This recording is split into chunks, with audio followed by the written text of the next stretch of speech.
Ladies and gentlemen, welcome to another episode of AskDproS, where we speak to professionals, entrepreneurs. They come on the show, they share their journey and their story, how they started, in a way to motivate and inspire others.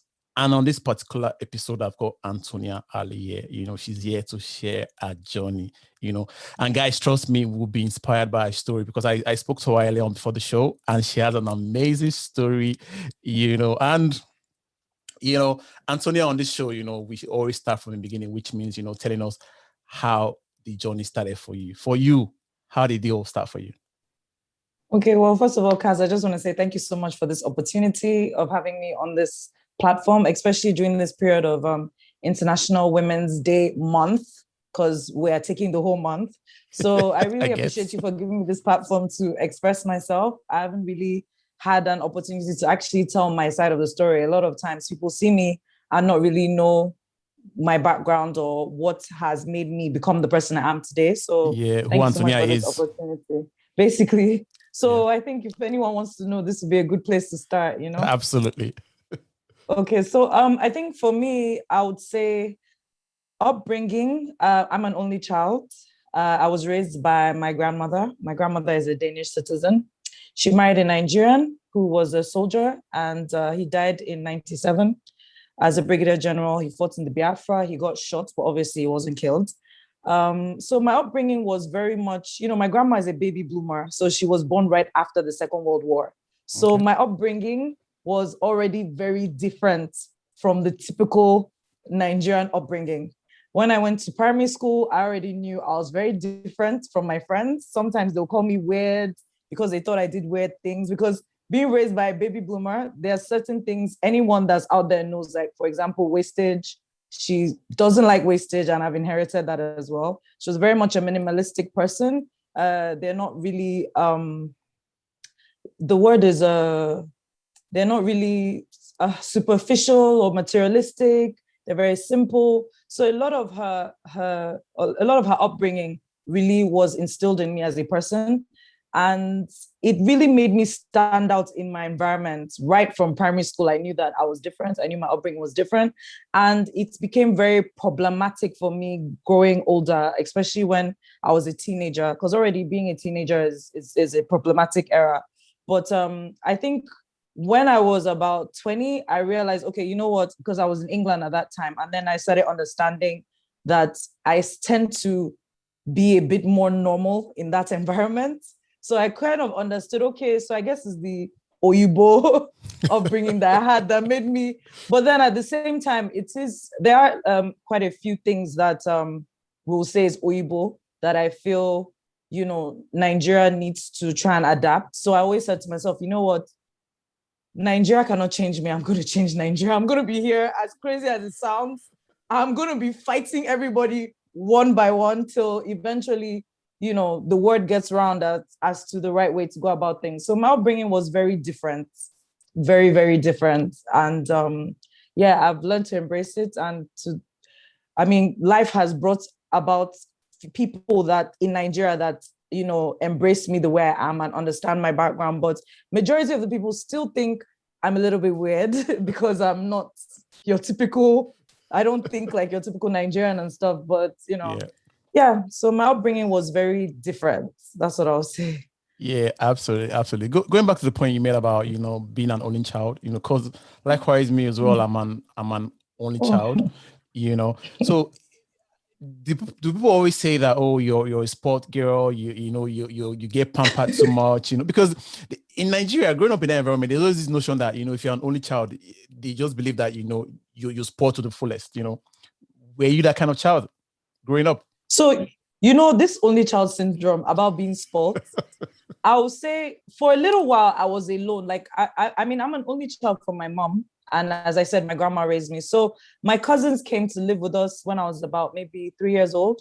So that only child kind of ended when I was 3. But still, it's not really exactly the same as having your own siblings. Because, your cousins will gang up against you. Because it was a brother and a sister, my 2 cousins, But in regards to the sports aspect, what I've realized is that when you're an only child, you bond very well with your parents, with your dad and your mom. And that makes you mature beyond your peers. So in your environment, you're heard, you're allowed to express yourself. You're allowed to express anger, disappointment. You're allowed to give reviews. Like, I'm sure in your house, like your mom, like, if the food is not good, mommy, we can, next time we can do a bit better. But then if you're in a house with like 3, 4, now, first of all, being heard is very difficult, So I think because of the confidence we have as only kids, being able to express ourselves, being very brave, people tend to translate that as us being spoiled. I don't know. What do you think? Yeah, I think for me, being an only child, because just to be like a bit of backstory about me as well. Like I lost my dad when I was like 2 months, so I never really met my dad. So it was just my mom, and then I was often, I would say, shipped, because I was probably moved to like my uncle's place, auntie's place. So I was living in different places, and that only child thing, I didn't really feel like your story as well. I didn't really feel that because I was amongst my cousins as well, my uncles and all that uncles, So the only child thing didn't really. I think the only part the people saw it and they probably made jokes about it was when I got a lot of clothes and I'll have shoes and toys. I have have all that. They were like, oh no, man, I'm only picking. That's why all those kind of remarks. Yeah. I mean, likewise, we have a similar story because I lost my mom when I was really young.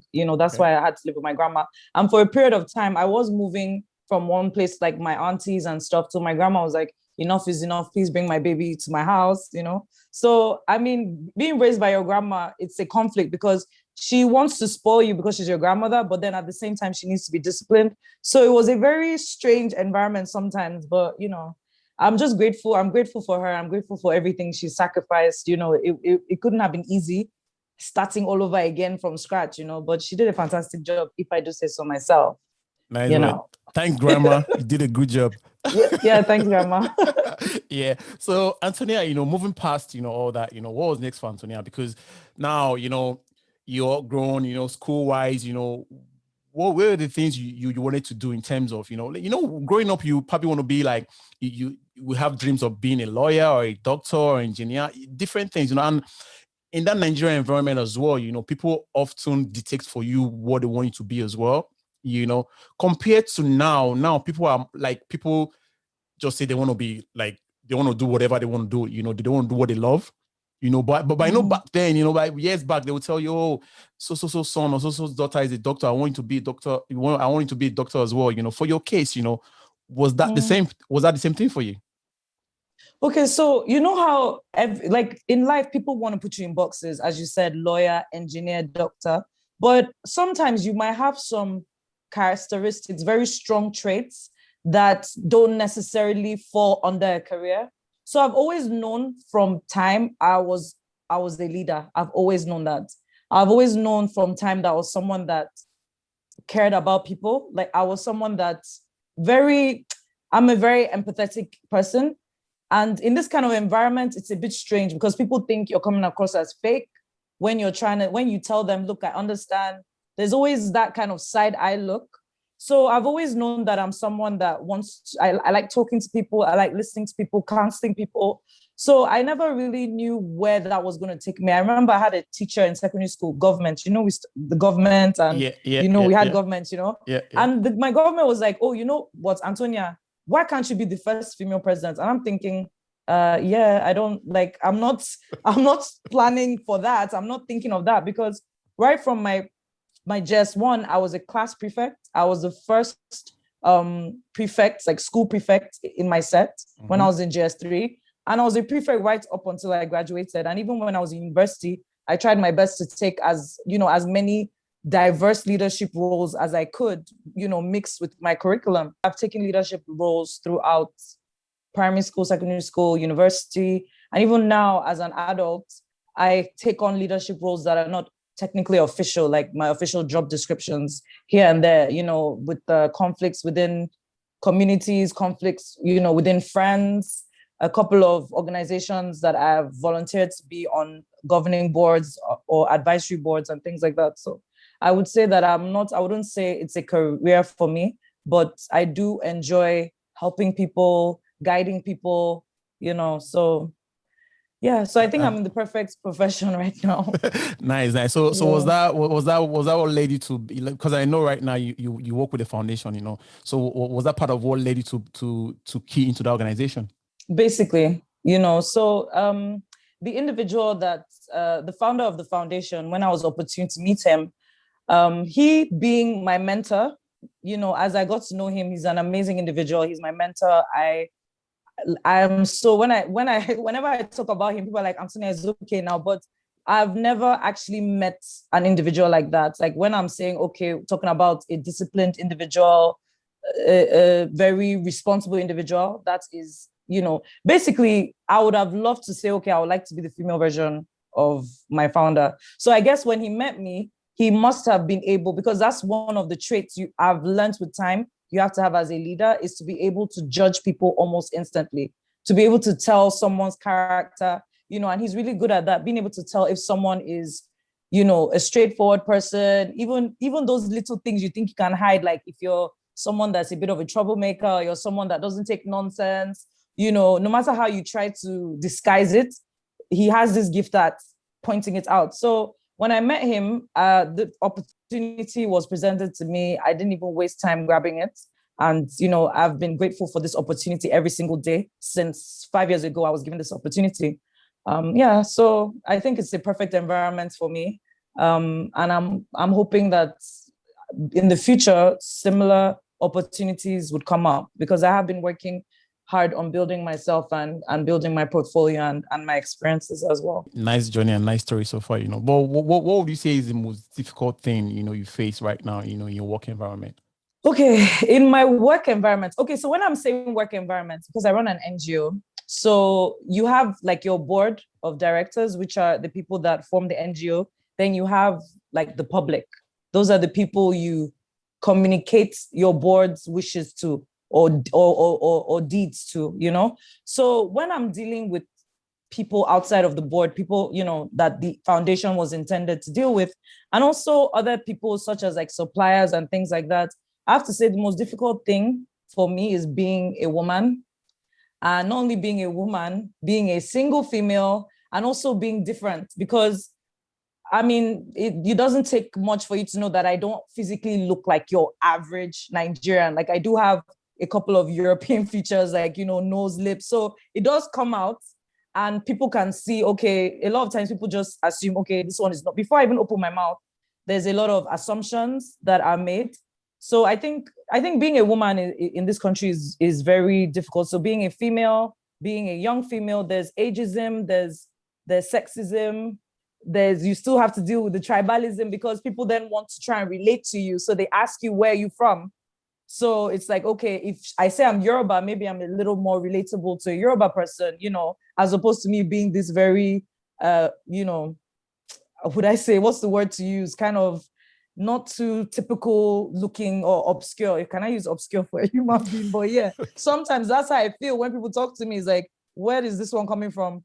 So, having to do with being a woman, having to do with being a single woman also is very difficult, especially when dealing with more traditional people. So when you're going to the rural areas, they're used to having to receive men. So then receiving a young female that's not married, it's kind of like a bit, especially a bit off when to them. It's like, you're not from this place. But I guess one thing I noticed that a lot of them are used to politicians, because politicians do a lot for their communities. So they're not really used to people from other communities coming to their communities to assist them and things like that. So they do get a bit skeptical. But again, being a woman is very difficult in this environment, being a single woman, and also being a woman that doesn't, that looks more European, because Nigerians tend to think that Europeans are very naive and not particularly, basically, like, I don't know the word, that is a bit derogatory, so I don't want to use it, but there's a certain term they use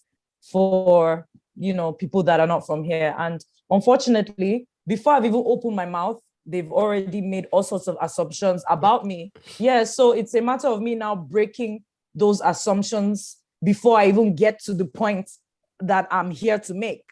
So I've not even opened my mouth. They're looking at my ring. Oh, she's not married. They're like, oh, this one, where's this one from?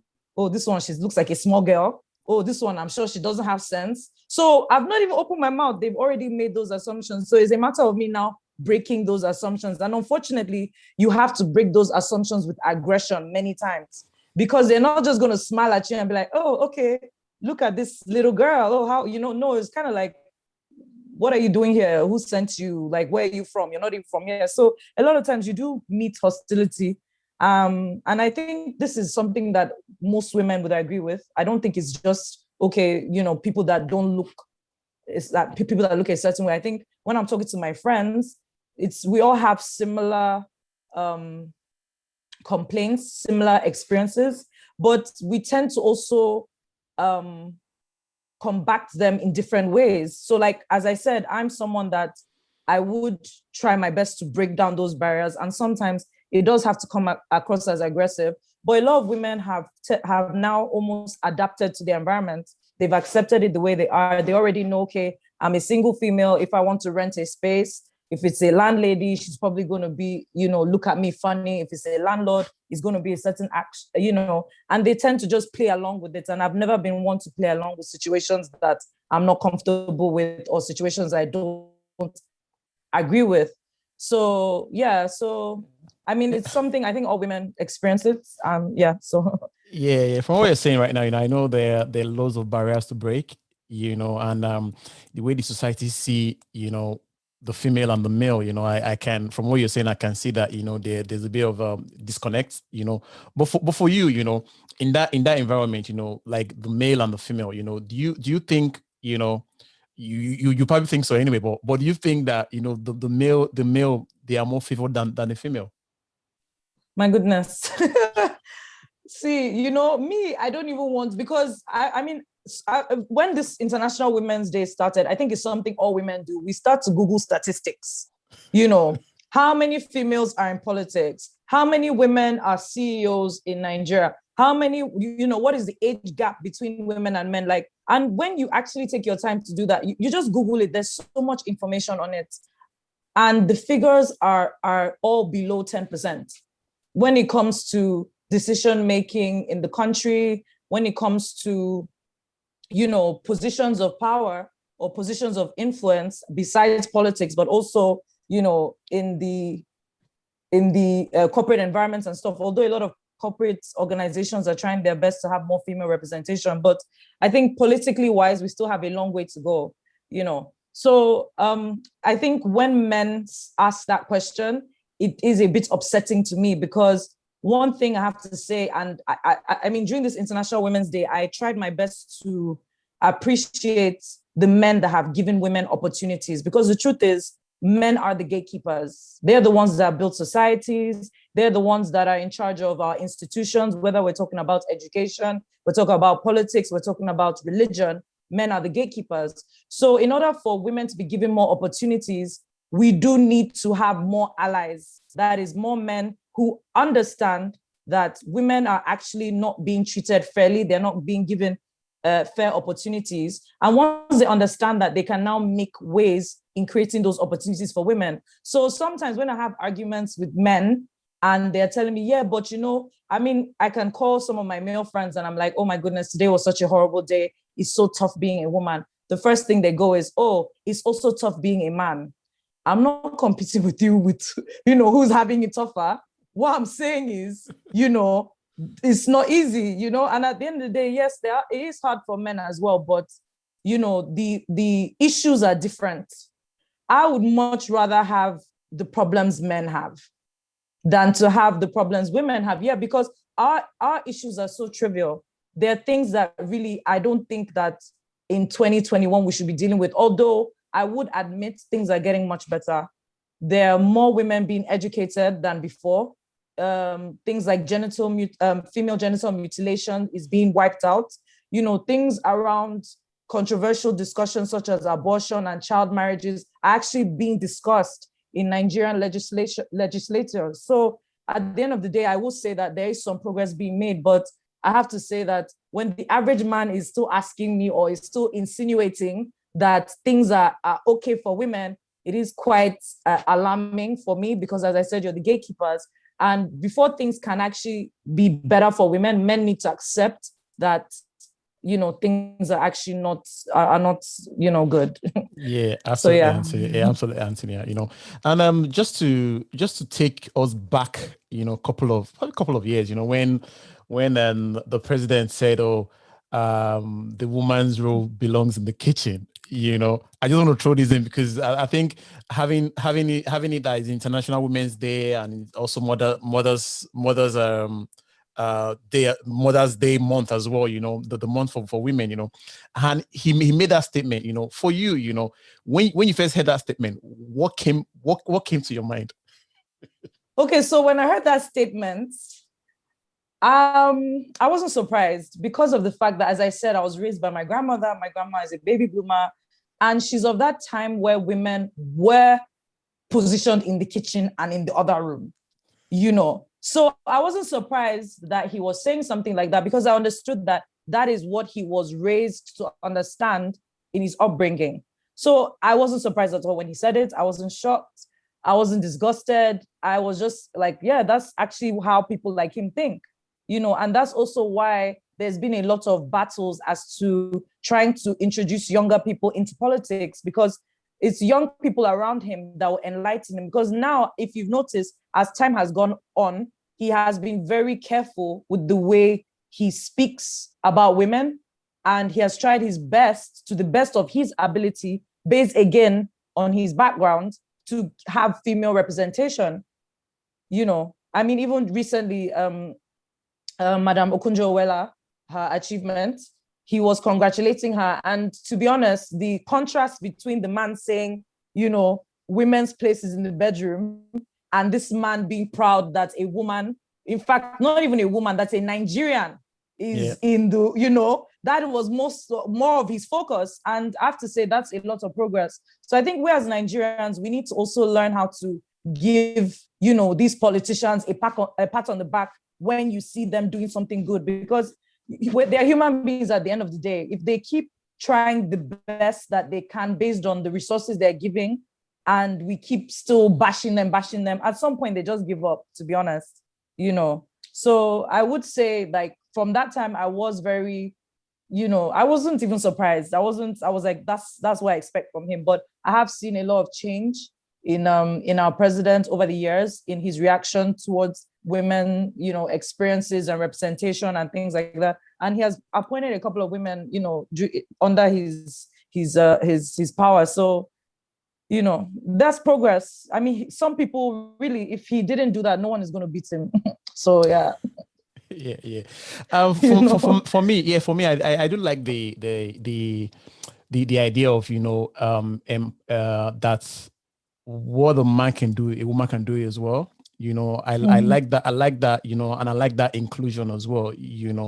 And in terms of empowering women in the society, giving them, like you said, more political positions, all that coming in, which is great, But in terms of, looking at the woman, to be, how to empower them, what did you take on that? And how do you think that can be achieved in a lesser time?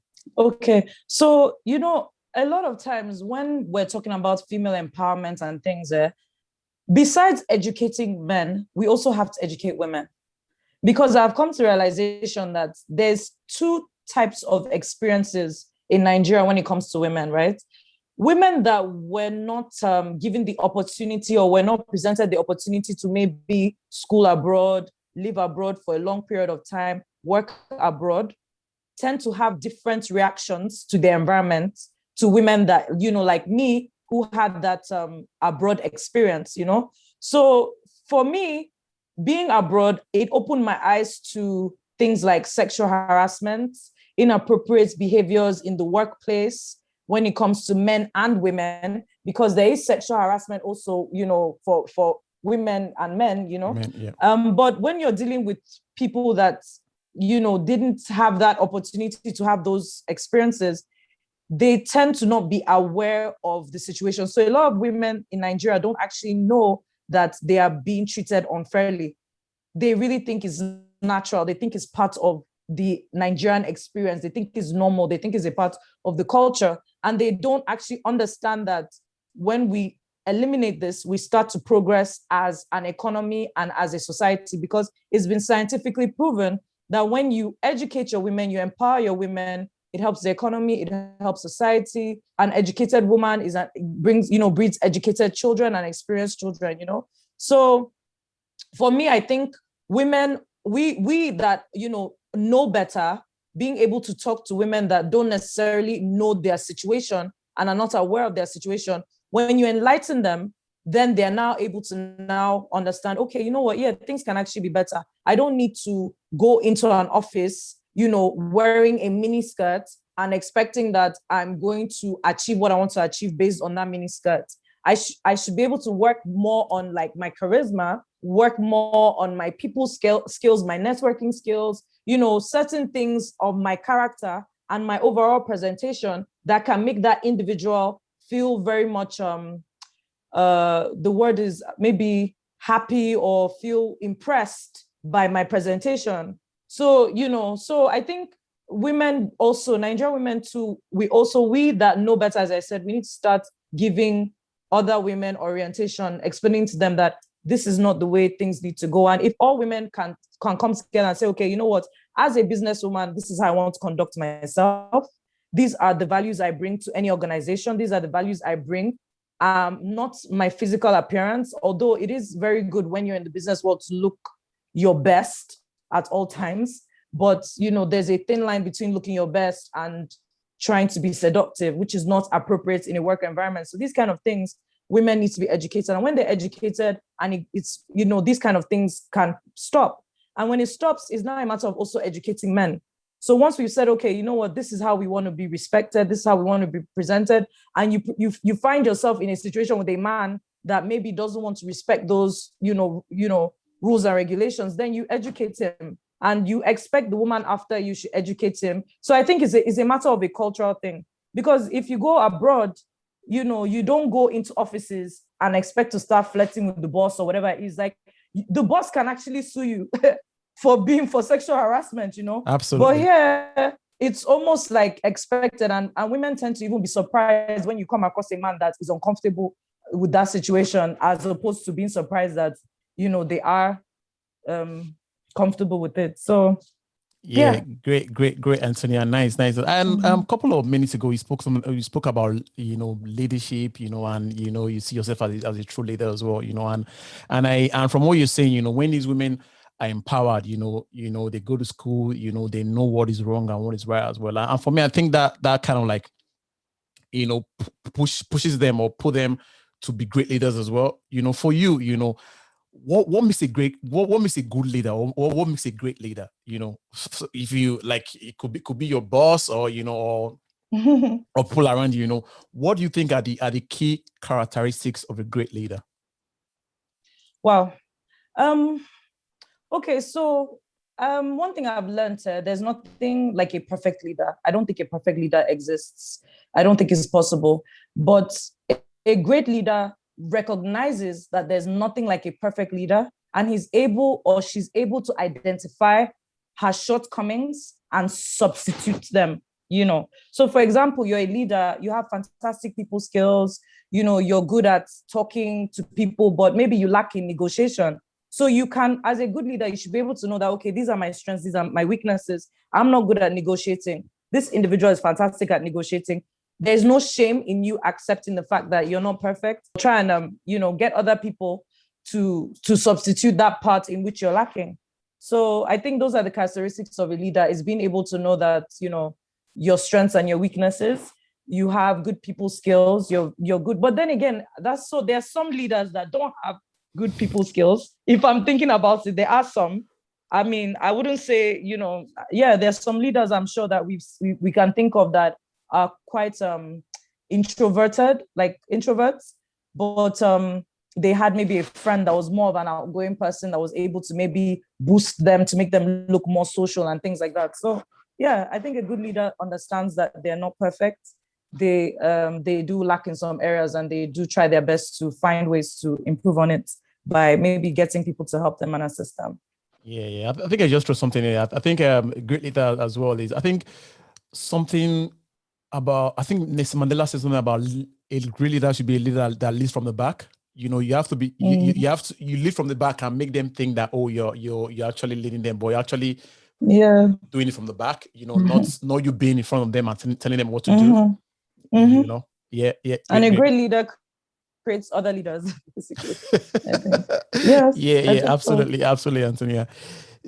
Conversation has been nice, you know. It's been nice, you know, and I, you know, and I like the way it's going so far, you know. But what motivates you? You know, we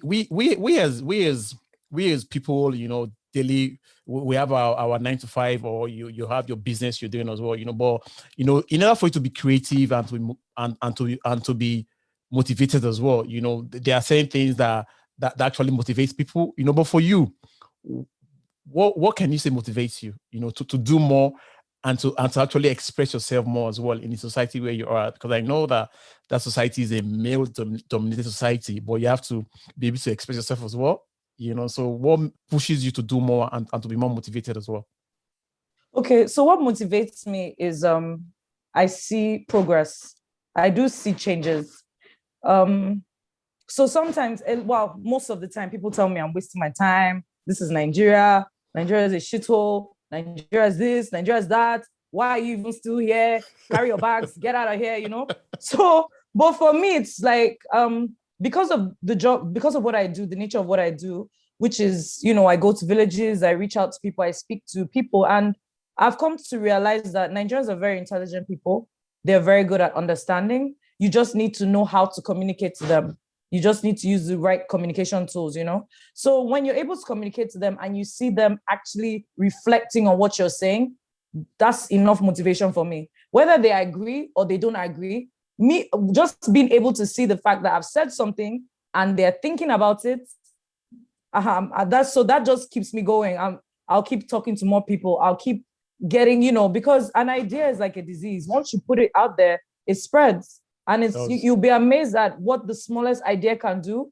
The small, you know, just this idea that, you know what, why don't we give women a chance? Let's see what happens. You spread it to one person. Before you know it, we're 200 and something million people here. Everybody's thinking the same way. So I think if more people like me, because a lot of the people that, you know, moved back and are here, you know, they say, you know what, you're wasting your time. These people, why are you talking to these people? They're not listening to you. You're wasting your time. They're not understanding. But I have seen firsthand, because of the nature of my work, speaking to people that live in rural areas that might not have certain privileges that people in urban areas have, still being able to comprehend and understand what I'm saying and reflect on it and think about it, whether they agree or not. As I said, that is enough. That's enough motivation for me. So I want to try to encourage more people that are exposed to share that exposure with other people. You know, they don't need to go to London to be exposed. You went to London, now just explain to them what is going on there, how it's happening, you know? And eventually things would, because Nigerians at the end of the day, when you look at them, from my childhood, they've always looked for people to emulate, for people to, you know, and most of these people are on TV. So if they're flipping channels and seeing things they like, and they're able, some people that have never been to America have the most amazing American accents I've ever heard. You know, so it just shows that these are individuals that want to learn, they want to be influenced. So, you know, that's my motivation. Once I know people are interested, people think, you know, I don't give up. I'll keep trying. Nice one, great. You know, but if someone calls you now and say, Antonia, you know, we want to give you a day to be the president of Nigeria, you know, what would you do? Just one day. I will be in Barbados that day. Why? I'll go and hide in my village. Why? You don't I'll want to be in my village. You don't want to be the president of Nigeria just for a day. Kaz, you did your secondary school in Nigeria, right? Yeah, I did, yeah. Were you ever a prefect? Yeah, I was, yeah. Funny enough. You were a prefect. Now, do you remember telling people to keep quiet in the class? Like, you guys keep quiet, so you guys keep quiet, so you guys be quiet, so they're going to come and flog us. Then you have people shouting left, right. Next thing, teacher comes in, everybody stand up, 10 strokes. Now imagine that times 200 and something million. I do not want to be the But president. for I'm me, good. yeah, but for me, Anthony, I feel that based on what you're saying, your journey and your path so far, based on what you're saying, I would feel that, if you're given a day as a president, you probably change some things, like being a woman as well, you probably want to, make some changes and make sure that some saying things work, and okay, wait, president of which Nigeria? Is it this current Nigeria or the future Nigeria? Because this current Nigeria, I can imagine just being there and I'm like, okay, I want to, madam, change what? What are you changing? Is it not just one day? I beg, please, I can just imagine the frustration. So that day I'll be in my village. Or I'll be in a Obudu ranch or something, I would not want that. I would not want that kind of responsibility, please. Thank you. Good. Nice, man. Nice. Well, how you've seen, like, you lived in Nigeria for quite a number of years now, and you've been in that society, Would you say there's a favorism between how the bosses treat the female staff or the male staff? Would you say there's a favorism, when it comes to that? Okay, so I will use my personal experience and I'll use the experiences of like my friends in our environments, because I don't really want to speak for everybody's situation is different, I'm sure, especially when we're talking about different work environments. I'm sure female engineers have different experiences from female doctors, have different experiences from female, plumbers or something, So for me, in my environment, and again, my friends, I wouldn't say it's favoritism. I'll say it's more of a protection. I feel to a certain extent, male bosses in Nigeria feel protective over their female staff. They feel like those are a part of their assets and they have to protect them and make sure that, they are not rubbished or they are not, badly treated, So as I said, I don't know other people's experiences, but I'm just talking about my experiences and that of like my friends. It's more of a protection. It's more of a protection type of thing, So, but I have heard some stories about, favoritism, but I cannot speak for it because I haven't experienced it. What I've experienced is more of a protection thing, and all the other females that I work with is the same experience for them, or I have worked with is the same experience for them, and my friends too. The way they talk, for example, where one of the places I worked previously, if you get a certain amount of commission, if you sell something, you get a certain commission. And we had an experience where a young lady, that time, early 20s, sold something. And the boss goes, oh, that commission is too big for you. What are you going to do with it? So it's almost like, you're not my dad. I worked for that money. Please give me my money, But yeah, so it was more of like a protection thing. I didn't see it as I just saw it because, if it was a boy, I'm sure he wouldn't really have, or a man, I don't think he would have gone that far. So I have heard some stories, some very sad and upsetting stories about, this favoritism, but not in a good way. But again, I personally haven't really experienced from like a boss or employee point of view. I've been blessed not to experience it, but the favoritism does exist, but not in a positive way. But to add to that, from my own experience, I like where I work, I think I'm in the construction industry. So that in construction, it's a male dominated environment, so amongst my team, there's a female there. She's also a planner as well, and my experience with that is that, people always like favor her because she's the only female. We tell like look after her, like, we don't want to lose her because we know that, okay, this area of work is a male, dominated area, and to add to that as well, I think in Nigeria you hardly find women there that are mechanics.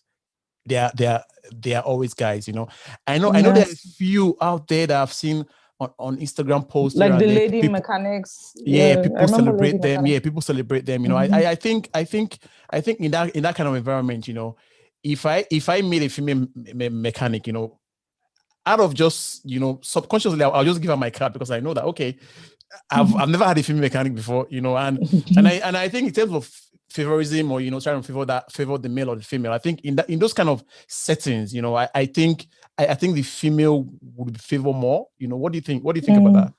Yeah, so that definitely based on the experience, wanting to experience a female, it's more of like a tokenism, more of like just being yeah, I don't think it's on a serious, the way it's sounding, it doesn't sound like you're taking these people seriously, So it sounds, oh, this is so cute. She's a mechanic. Let's see what she can do. We'll give her a little golf, won't give her a Bentley.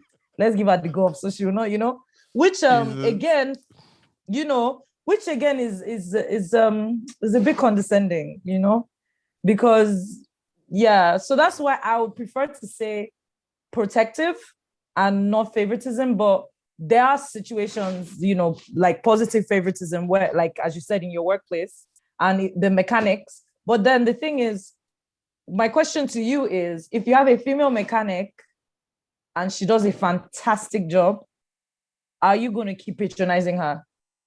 Yeah, absolutely. Because because I want this. The thing is, okay, I want A to be done and A is done. Why would I change that? So you might be talking from this London aspect, but I feel, but people can correct me if I'm wrong, but I feel like in Nigeria, having a female mechanic for the first time is the exposure, and guys will be slightly expecting her to mess up. Be like, this one's going to do rubbish. Then when she does good, it's kind of embarrassing to the guy because he has already prepared for the mess up. So he wouldn't even want to patronize her again because it's like she has embarrassed him by doing her job, by doing a good job. So I feel like in this environment, that kind of situation, having a female mechanic will mostly be for like entertainment purposes and maybe just a derogatory, I don't know. That's just how I feel based off of, experience of being a woman. I don't really see that many men wanting to patronize female. I mean, there was something called the lady mechanic. I don't, it was because I actually went out to look for it. I don't, if I feel by now we should have had hundreds of that, it should just be a thing, but it's, yeah.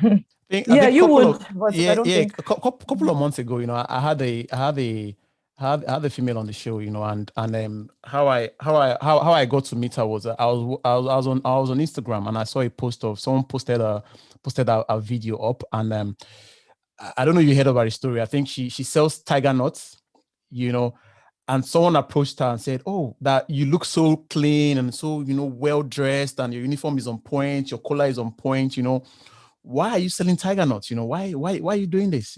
And she said that she's a graduate 2-1 for that, came out with a 2-1, wow. but yeah, Fantastic. but she didn't get a job anywhere. She tried different applications, but she wasn't successful, And she mentioned something about, I don't know, maybe wanted to give favor for them to give her the job, in those kind of lines, and she said to herself, she wasn't going to go through that route, and she decided to just start this business herself, and I saw the video and I was moved, I was inspired, and I contacted her. I said, I just saw your video and I want to have you on the show. And she came on the show and she shared her story. So my point is that, people saw her doing what she was doing and everybody just watched her. And I'm telling you, so, okay, when I checked her page, she was about maybe like 180 something followers. But after that interview, people saw her, she got close to over 14K followers. Wow. Yeah, so people actually, I hope they all buy her tiger nut milk though. I hope it's not just to follow her for entertainment. I want to follow her and be buying tiger nuts from her, please. Yeah. She's doing amazing, and I went to her page following the other day, and she has over like 18K followers now, and she's doing amazing as well. I love that. She's doing an amazing job as well. She's doing great. She's doing great. Wow. Antonia, and she believes in herself. Yeah, she does. Antonia, your journey has been good. It's been nice, an amazing journey, amazing conversation. If you were to look back in time, would you change anything? I think I would have embraced myself sooner. I would have just embraced myself sooner because I spent most of my youth being someone else, being based on the relationship I was in at that time. I was more of like trying to be what that person wanted me to be. So they wanted me to be more submissive. They wanted me to be more quiet, less expressive, less aggressive, less ambitious. So I wish I had embraced who I was earlier than suppressed myself to please someone else or to keep someone else, present. So I think that's what I would have done. I would have loved myself sooner. Yeah, absolutely, man. I think the more we recognize that, you have something to offer, and you mean well as well, towards that, we will be able to, like, say, this is what I want, this is what I want to do, I don't want to do this, I want to do that, you definitely have options, instead of, someone telling you what to do. I believe we should all have that option as well, not like being a slave, to say, because that's part of slavery as well. If someone is telling you, conditioning you to just behave certain way, for me, that's kind of like slavery, isn't it? Because we all have our own choices. That time I didn't think it was slavery. I thought it was love. But looking back, I'm like, this thing should have been like 2 years tops. I should have really gone into, because we can't all be the same. The world does need a variety of characters and a variety of people. We do need, so we can't all just be quiet. We can't all be calm. We can't all be docile. Some people need the energy. Some people need to be pushy. Some people need to get things done. And I had to embrace the fact that I wasn't what people wanted me to be. I'm myself. You can't put me in a box. I'm just going to spill out all over the place. And yeah, I just should have lived for me, done what makes me, because in life, regardless, people are always going to talk. No matter the situation, if you're doing good, they'll talk. If you do bad, they'll talk. So it's best to just do what you want to do, what makes you happy, and what will help you sleep well at night. That's it. So absolutely, man. You have to do you, man. Because you are the most important person anyway. So you just have to do you. It's been an amazing journey for you, so far, and your journey so far, when you look at that, and I know we've spoken about, how they see women in society, how they see men in society, and for you, would you say you are a feminist? Okay, so for me, when people ask me if I'm a feminist, I always have to, like, which kind of feminism? Is it Nigerian one, or is it like the main one? Is it the main feminism? Because this Nigerian feminism, because when feminism first came to Nigeria, oh my goodness, I was so excited. I was like, yes, feminism, girl power, we rule, And then when I started seeing the direction, but to carry on, Antonia, what is your definition of, feminism? So for me, I think feminism is equal opportunity, equal rewards, and equal respect. So when I'm saying equal opportunity, I feel like women should be given the same opportunities as men based on their merits. So you're someone that's a hard worker, you're a go-getter, you have fantastic grades, you have amazing experience. As a woman, you top the men in that category. You should be given the same opportunity to chase the same things as men. And then when you're given that opportunity, you should be given the same rewards. So not to say, oh, you're a single woman, you don't have children. If your cut was supposed to be maybe 100 naira, we're going to give you 2 naira or 1 naira. No, my reward needs to be the same amount that you would have given me if I was a man. Whether I'm married, whether I'm single is not the issue. The issue is the reward is the same. And also respect. The respect needs to be the same. Some women, would have the most degrees, the most experiences, they've seen the most in life, and you're still going to reduce them to, but you're not married. My friend, shut up, you're not married. That's disrespectful. If a woman has experienced so much in life and been through so much in life, or if a man had that same, you give him his respect. So also give women the same amount of respect. So it's just equality, just wanting equality. And even when, for Nigerians now, Nigerian feminism is more focused on who's going to pay the bills, who's going to pay for the lunch when we go and eat. Babes, we're going to get to that side. But first, let's get the same amount of money as these men are getting first. Then we can now start debating who's going to pay what. But for now, men are significantly paid more than women in every aspect of work, that every field that they're doing. They're being paid more than females. So we need equality in this environment. Yeah, in terms of being paid and equality as well. I think with the the tennis federation, I think they have equal pay for men and women now in that Yeah. aspect. And I know that a lot Mm-hmm. of organizations over here in the UK, they're also fighting for equal pay as well. I don't know if Mm-hmm. that is happening in Nigeria. That's not my territory, but are there things like that in Nigeria as well, like fighting for equal pay and stuff? Okay, so now you see why I'm saying Nigerian feminism. So there are a lot of there are a lot of movements that I've discovered on social media. There's things like Elect Her. There's an organization called Elect Her. There's Women in Politics. There are a lot of WIMBIs. There are a lot of platforms for women. But when you actually see their following, you see 2,000, 5,000 people. But then there are some other individuals, I don't want to mention names. They come out and they talk about how to finesse guys and how to get rich guys and things like that. And these girls will follow them claiming that they're feminists. And I'm just like, no, sweetie, that's not what feminism is about. You need to be following these people that are trying to get more women representation in politics. That are trying to get more female CEOs. That are trying to get more female positions in key leadership roles. Those are the people that we need to start following for us to be able to achieve true feminism in Nigeria, for us to have true progress, true equality, So I'm not saying, all those other people, how to finesse men and stuff isn't is an option, but that isn't feminism. That's not what it's about. And I feel like a lot of Nigerians would describe that as feminism, which it's not.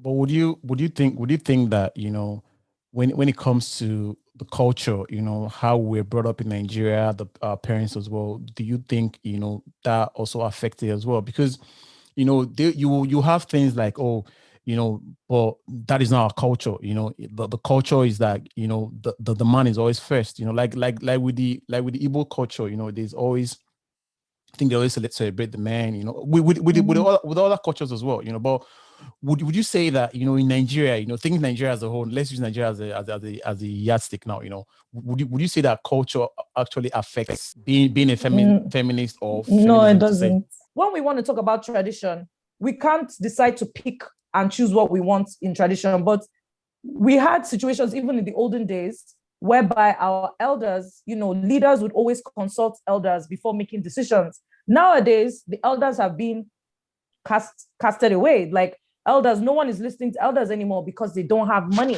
Absolutely, so the things that we are respecting now, is not traditional, such as money.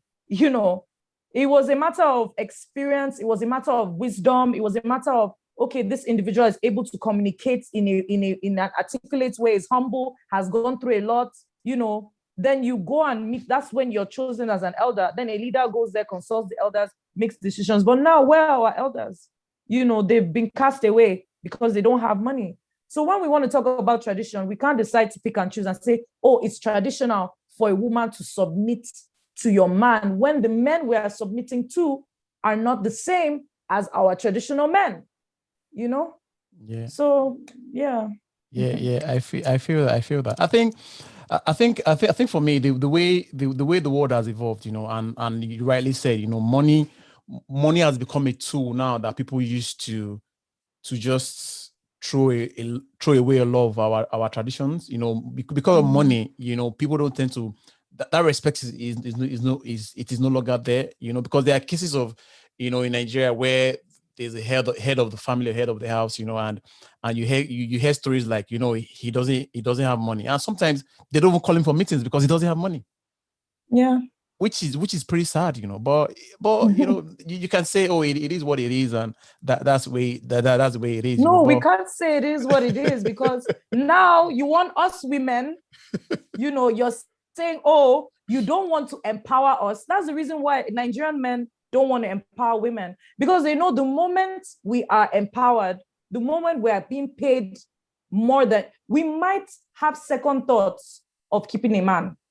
We might have second thoughts because, again, we're talking about tradition. It's okay, the man is the head, but we're no longer tradition. Men are no longer traditional in their ways, like, staying out of the home for days, straying out in all sorts of, engaging in all sorts of unnecessary, every day on blogs, we're hearing things about side chicks come and insult, your wife at home and things like that. Like, that is not traditional. That is very untraditional. to have some, so so I feel like that's one of the reasons men don't want to empower us, because they're not ready to do those things that they need to do as men that will earn the respect of women. I think a lot of women now have seen men finish, or I've seen these men finish. So they've seen men finish. So it's a lot of politics going on here. But I think Nigerian men really need to start looking back at those traditional ways, start looking, we're not saying don't have fun, but you need to start showing, you need to exhibit discipline. It's not easy to be a man. No. Being a man is not just about your physical appearance. Like, there are certain restraints and disciplines that men possess that women don't. Because people just say, oh, women, we talk anyhow. It's not as if men don't have things to say. It's that discipline of being able to hold their thoughts, that discipline of being able to pick what comes out. Because they say when women are angry, we just talk anyhow. But no matter how angry a man is, he still is able to calculate his words. That's a fantastic trait of a leader, So men naturally do possess certain, leadership skills that women don't possess. But it seems like men are throwing it away, like, oh, they're not bothered. Oh, as long as they get money, we're going to respect them. And it's like, yeah, we respect you. But then that's why when the money finishes, you will not see your wife in the house. Oh, wow, nice. It's the truth. It is the truth. But would you say that, I think, would you say the upbringing, matters as well, because if let's say if you probably have a single parent, you probably brought up with just your mom, like your grandmother brought you up, or you just brought up by your dad, would you say there will be a disconnect in terms of how you were inducted into the society? So if I'm talking from my own experience, again, as I said, I witnessed my grandmother being submissive to her husband. I witnessed it. But then again, her husband was a very disciplined individual. He was a soldier. Soldiers are extremely disciplined. He carried himself in a way that warranted respect, So for me, if I say, okay, some people might say, oh, okay, Antonia, you don't have respect for men or something like that. It's not a matter of I don't have respect, but there's a certain type of man I was used to seeing growing up. So it's like when I see things that stray from that, it might be very difficult for me to, gather up that. I don't know how to explain it, So I think upbringing does influence the way we react to people and the way we react to situations. But I don't think it's in a negative way. I don't think it's in a negative way. But it does. But even if you say, okay, there's no man in the house, or as long as there's a male figure around, and as long as you can have a mom, like in some homes, you have situations where, okay, the father has passed away, but yet you still see the girls, finding fantastic husbands, being submissive in their homes, being hardworking, so upbringing affects it, but I don't think, it has to be, there's a man in the house for you to be able to see, okay, this is how a man behaves or things like that, So it all comes down to the individual and the upbringing of the, basically, and the upbringing of the whoever is in charge, basically. Yeah. Sorry. So based on your experience and how you've grown and your everything you've come through, along your journey and your story as well, what would your ideal man be? What would you say an ideal man to you is, like, like someone you want to be with or you want to live with for the rest of your life? Wow. As you just said that now, my grandmother's voice came in my head, and she said, "Oh, Antonia, the man you want, does he exist?" I'm like, what does that mean? But for me, I think, again, as I said, my ideal guy, I'll say is a protector, is ambitious, is loving, and that's basically. Yeah, I don't ask for much. Yeah, another thing you should also bear in mind is that we are humans and we're not perfect as well. We learn every day. We tend to kind of like structure the way we act to certain things. Like me, I would say I'm not perfect. I'm also learning as well. And I'm a dad of three girls. So it's You're a girl dad. yeah. So it is quite a challenge, for you to kind of like, oh, look at, okay, it's a man's world, but you have girls, how are you gonna, you know, you know, bring them up to fit into this society as well, so on all in all, what I'm just trying to say is now is that, well, we can But have do you the want idea. them to fit into society though? Well, when I mean fit in the society, it's not just them taking society for what it is. They also have to make up their own mind as well, know what they want to do as well, do things for themselves. If they say A is A and that's how A should be, I believe that, you should also, think that, oh, if there's A, there can be B as well. Not just conform to that thing of, like my kids, they're very, the eldest one is 8, 4, and I have a 10 months old. But the 8 and 4, even in school and nursery, they are very outspoken. Like they will say things, and other parents will be like, oh, your daughter Carissa, she's so very outspoken, and she's so, but like what you said again, I would also give it to their mom as well, because she's like, like the dad is, from where we're from, the dad is always the one that, oh, all you're thinking about is making money, you want to just do things like, but the mom is the one that stays at home to educate them, she does the homework as well, takes care of them, so I give all that to her.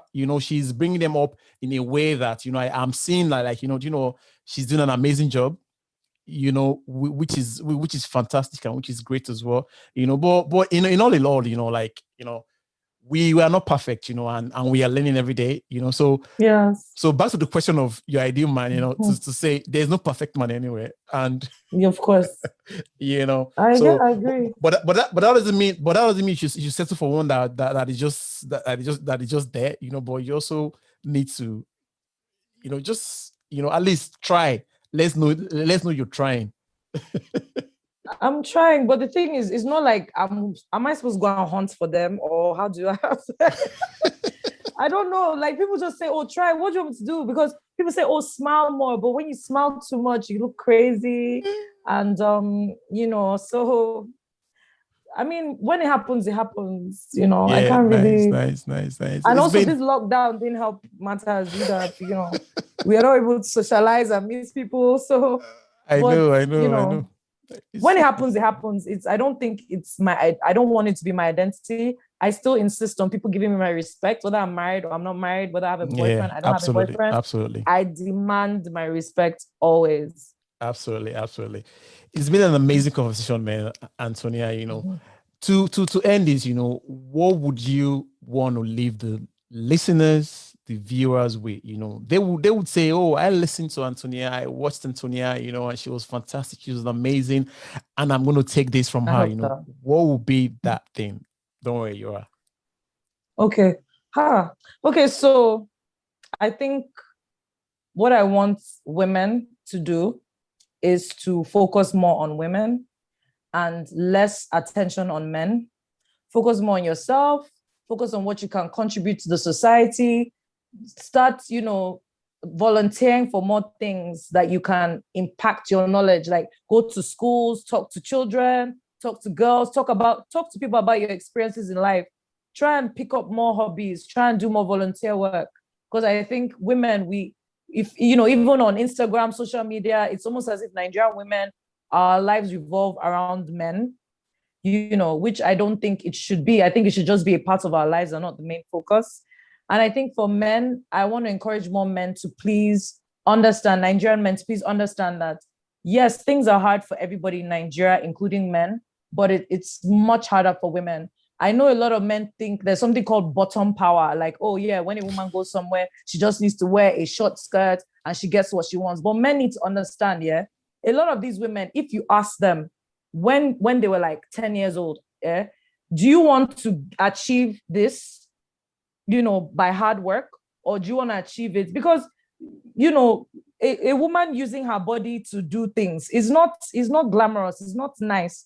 I'm sure there are a lot of women that if you gave them that option, like, look, if you just work hard alone, because these women that use their bodies, they're working very hard for that opportunity, very, very hard, but they still need to go that extra mile a lot of times to be able to achieve what they want to achieve. So, like, I want men to understand that women have it hard.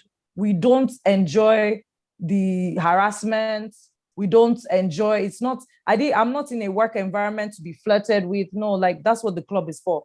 And if a woman really likes you like that, she'll probably invite you after hours. But if she's not inviting you after hours, she doesn't. Because even now, as the exposure is happening, because it is happening in the work environment, they talk about harassment and stuff in Nigeria. And a lot of men are saying, oh, so if I do this, is it bad? If I do that, is it bad? So men need to start asking questions. Talk to women, especially women that, know right from wrong.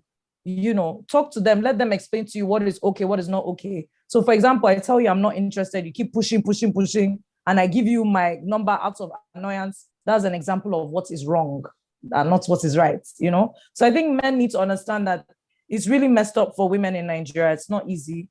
And the only people that can make it easier for us is men. The only people that can give us more opportunities without us feeling afraid or feeling vulnerable or having to be something we're not is men. So I just want men to be aware of the struggles that women are going through and try and work hand in hand with us to give us more opportunities, give us more protection, because there are not enough men out there. As I said, I've been blessed to have worked for men that are very protective, but that's not the norm. It's not a norm. I don't really hear a lot of, people experiencing that. So I want more men to be a bit more protective, because at the end of the day, yes, you're protecting your children, but you're not always going to be there, so you have to have that habit of encouraging other men to do the same thing, because one day your daughter might be under someone that is going to protect her or that is not going to protect her and take advantage of her because you're not there anymore. So just treat everybody how you'd want your own daughter or your sister to be treated. That's all. So if we can have more men doing that, this will be a more conducive environment for women. Absolutely, Antonia. Well said. Very, very good. So if people want to get in touch with you, Antonia, where's the best place for them to get in touch with you? Okay, so if people want to get in touch with me, you can, follow me on Instagram. I follow back. Antonia ANT0NIA.Ally. Yeah, what else? Emails. I'm not really good at emails, I have to admit. But yeah, so just go to and please also visit my foundation, thehowfoundation.org. It's the same on Instagram as well. And yeah, so those are the ways you can get in touch with me if you want to. Anyway, Antonia, it's been nice having you on the show, and thank you for having me. Grateful for the time. I know now everybody's time is precious. Everybody's just trying to just survive and do one or two things, but you still gave me the time. I know it's late where you are right now, but you still gave me the time, which is great, and that's it, really. Thanks for the opportunity. I really appreciate it. Thanks for giving me a platform once again to express myself. And I do hope that, this would also open doors for further discussions, because that's the most important thing, for there to be change, is dialogue. So thank you so much. I really appreciate it. Nice one. Nice. Great.